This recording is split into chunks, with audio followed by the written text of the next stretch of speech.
This is my first video of potentially more to come, who knows. I'm going to talk about how it is to wake up in the morning and then suddenly have a beeping kind of swooshing sound in your ears, and you're the only one can hear it.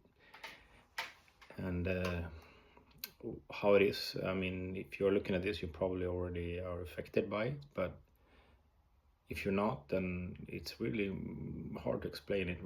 I think the first step for me, and probably most of us, is the realization that this sound is not going away.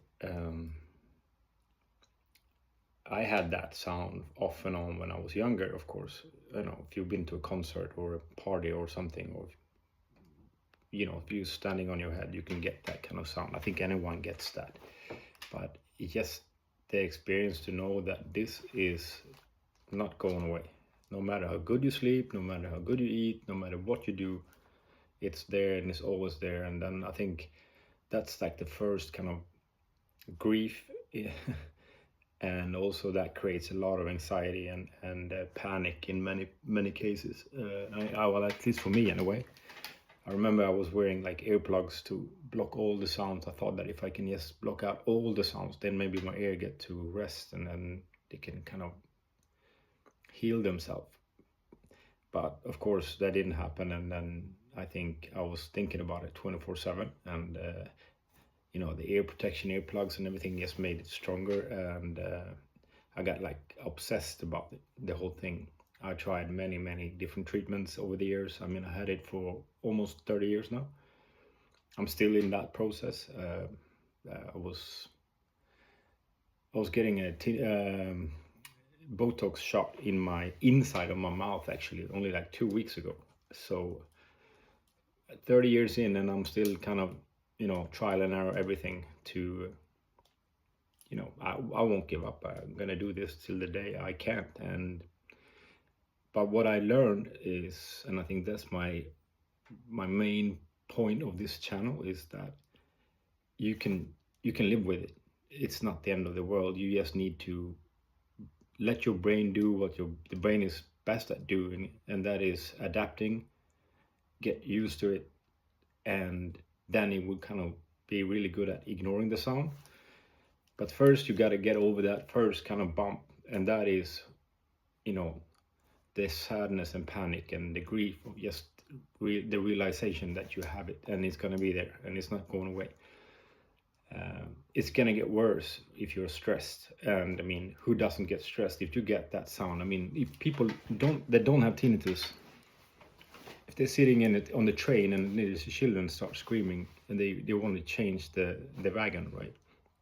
Or if somebody forgot to turn off the TV, or at least the old TVs, they had like that really light, high frequency sound. That would drive anyone mad, and we can all agree on that. So if you don't have tinnitus, you can imagine what it is. Imagine that you realize that you have that screaming child in the wagon, but you can never leave it. What should you do? You can be irritated and frustrated, and we even try to walk over and talk with the parents how to be better parents, all these stupid things, but it won't change it. And you can turn off that TV, so you're gonna have to stay in that room with that TV on, or wherever you go, that TV sounds can follow you. So that is the first bump that you need to cross, and the faster you do it, the better. But it's impossible to do it faster than than whatever you need to cope with. And what I can say is that I like to think about it as a really good instrument. That's maybe bad chosen words, but it really signals how you feel. Are you stressed? Have you slept enough? Have you worked out or not? All that thing is right there with that sound. You know that if you are stressed, or if you have lack of sleep, it's going to get worse. So it's like an Apple Watch. It will tell you how your physical and mental situation are.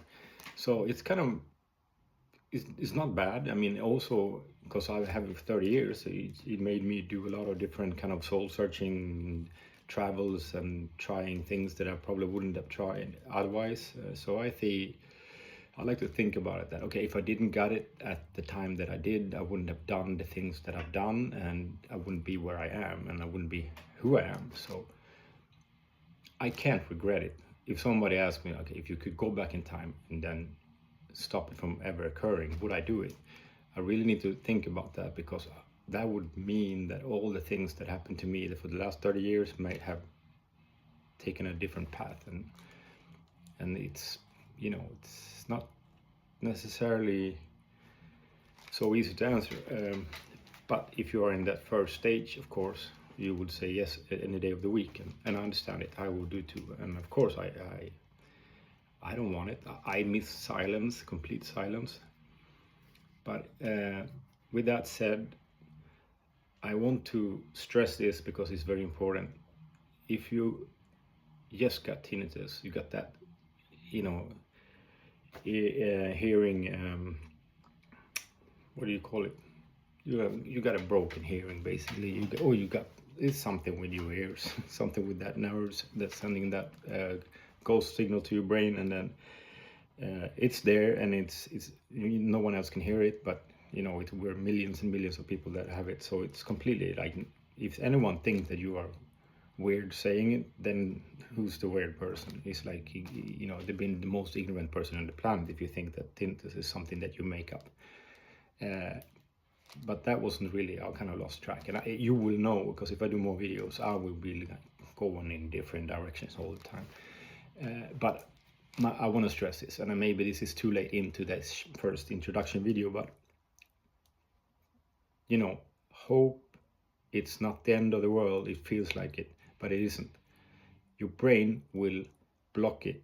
Not like it's not going to be there, but it will be really good at not listening to it. You will forget about it at most of the day, and you will even learn to fall asleep with it. You wouldn't even think about it. I know I'm not thinking about it.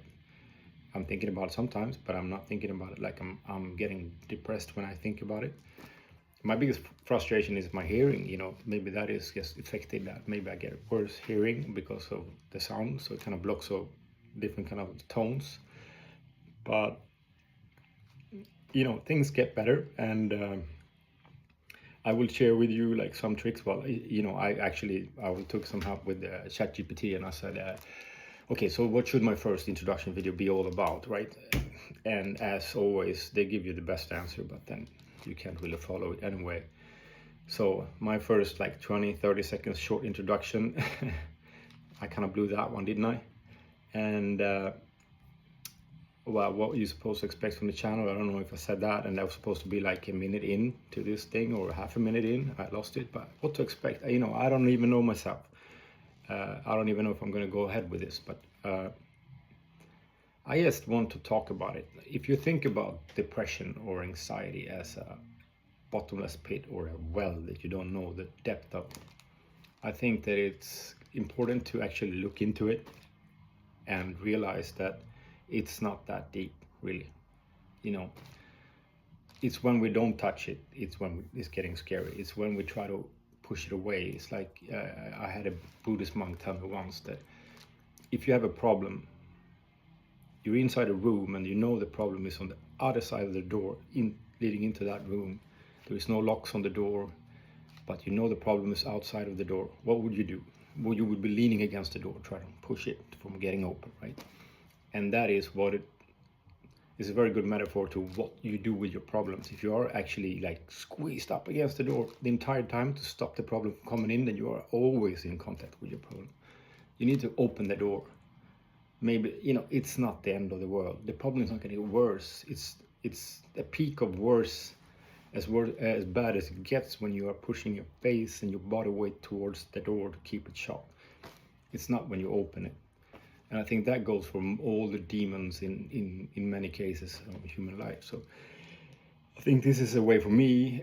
I'm good, but I know many friends that got this later on in life. I can see the, you know, the pain when they're going through this, and you know, the phases they have to go through. And some people never make it because they are thinking that it's going to be as bad as it is in the beginning forever, but which it doesn't. So maybe I would try to keep this on the more funny, lighter side of it. I think humor is the most powerful thing humans have. You know, it should be